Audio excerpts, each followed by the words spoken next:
In the fall of 2007, a counselor from Rio Hondo College recommended APU to me. He mentioned that APU offered a program for working adults and that classes were held once a week. Soon after, I met with a representative of the CAPS program and decided to complete my bachelor's degree in the Human Development program. Soon after my completion of my undergrad studies, I decided to continue my graduate studies at APU because of the positive experience I had.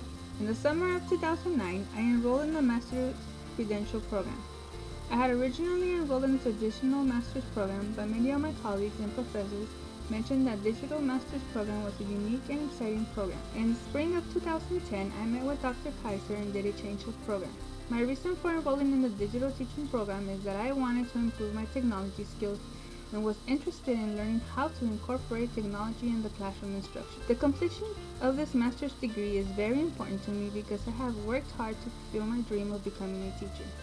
It is also important to me because I am setting a good example to my children. I want them to one day follow my footsteps and get a college education. Throughout my completion of the digital teaching program, I have learned to teach today's students. Students have changed tremendously throughout the years. Today's students are digital natives. Information is at the tip of their fingertips. They communicate through blogs, emails, social networking, podcasting, texting, videos, and cell phones. Today's students need to be taught in a more creative way by using technology. Today's students do not have patience for ongoing lecture from the teacher. As an educator, I have grown to be more understanding of today's students. I believe that it is important that as a teacher, I acknowledge my students' needs and interests in order for them to succeed in their education. When I began the digital teaching program, my technology skills were basic. I knew how to use Microsoft Word and PowerPoint, but I had basic skills. In Education 512, I learned how to hyperlink and add video to PowerPoint. I also learned how to add sound, add pictures from my computer's files and from clipart. In addition, I learned how to use Excel for the first time. Now I know how to create graphs and can add and subtract using the functions. In addition, I learned to use Adobe Acrobat Reader. I am able to PDF web pages and documents. I also know how to create forms and portfolios. Lastly, I learned how to create a web quest, which I thought was a great way to get students to acquire research skills. In Education 515, I learned how to create an audio and video podcast.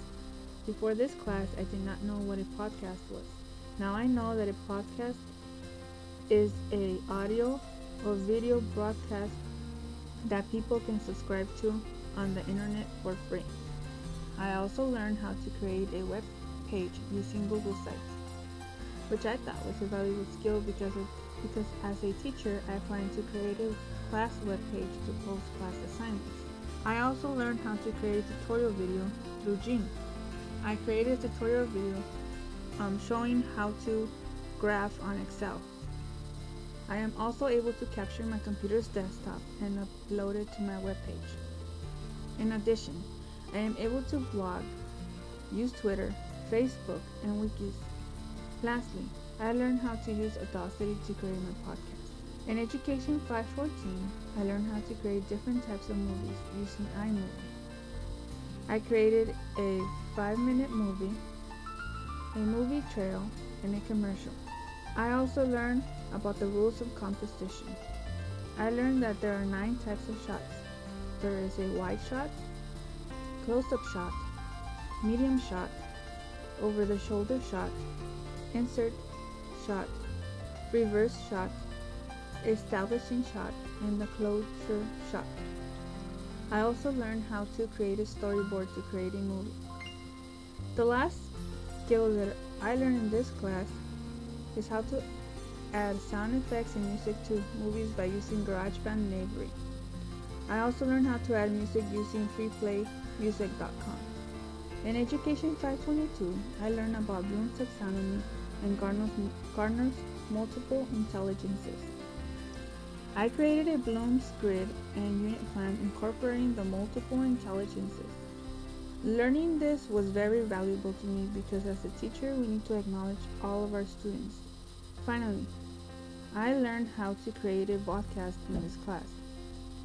I created a podcast about the kinesthetic learner. In Education 526, I am integrating all the skills that I learned in the digital teaching program and creating a curricular unit on the butterfly cycle.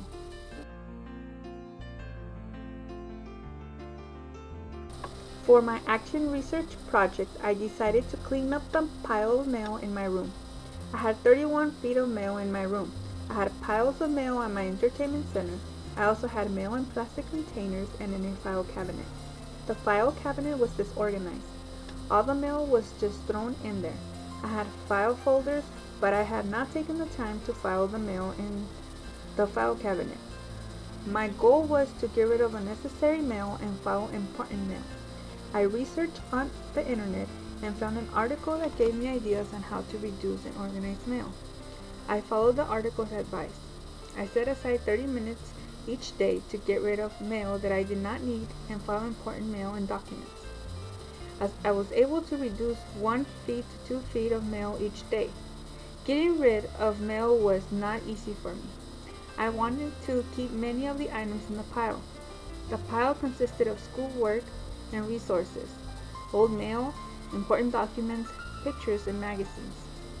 I signed up for the internet bill pay on my utility and credit card payments to reduce paper correspondence. My goal now is to get rid of junk mail right away and file important mail daily. I also plan to set aside the month's bills on a tray. Doing this research made me realize that I can be organized. All it takes is discipline. Taking a couple minutes each day to organize my mail and documents is very crucial because I will avoid being late on my payments and misplacing important documents.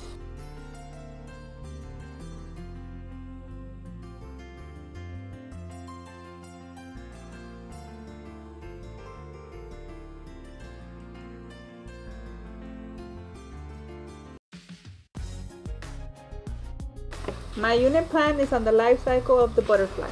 The purpose of this unit plan is for students to understand the stages of the life cycle of the butterfly. In addition, students will understand that the life cycle of the butterfly is different from other animals' life cycles.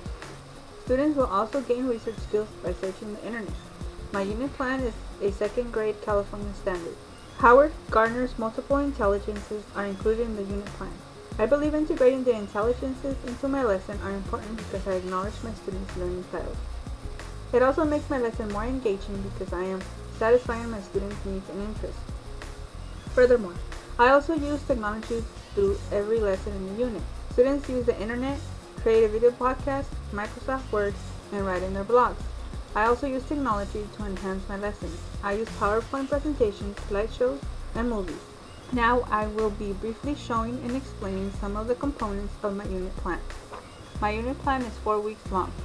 In the first week, students are introduced to the butterfly cycle through the book The Very Hungry Caterpillar.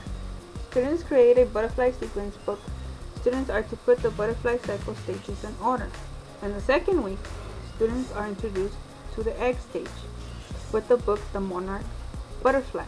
Students learn that the butterfly lays eggs on the host plant. The host plant is milkweed. In addition, students log into their blogs and write what they learned about the story. Students will also paint what they learned about the egg stage. In the third week, students learn about the larvae stage, also known as the caterpillar stage. Students create a thinking map of the caterpillar stage. Students have the choice of doing a circle or sequence map. In addition, students create a song about the caterpillar stage. Students create a simple song using the Mary Had a Little Lamb and Itsy Bitsy Spider songs. In the fourth week, students learn about the chrysalis stage. Students write a story about how it would be to be in the chrysalis stage. Students type their stories in Microsoft Word. Students create a puppet show about the butterfly cycle, and they create butterflies out of coffee filters. Students learn that butterflies are symmetric. Students also learn the butterfly cycle song and are given a copy of the song. Students create a video podcast of the butterfly cycle. Each student is assessed using a rubric made by the teacher. Finally, students learn about different life cycles. Students research another life cycle on the internet. They have a choice of researching the ladybug, the frog, or the mouse life cycle.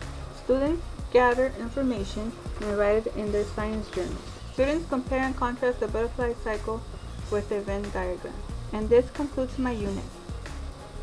I want to thank my professors for giving me a quality education that will benefit me in my teaching career. I also want to thank God for giving me the strength to continue through this journey and for giving me the opportunity to attend Azusa Pacific.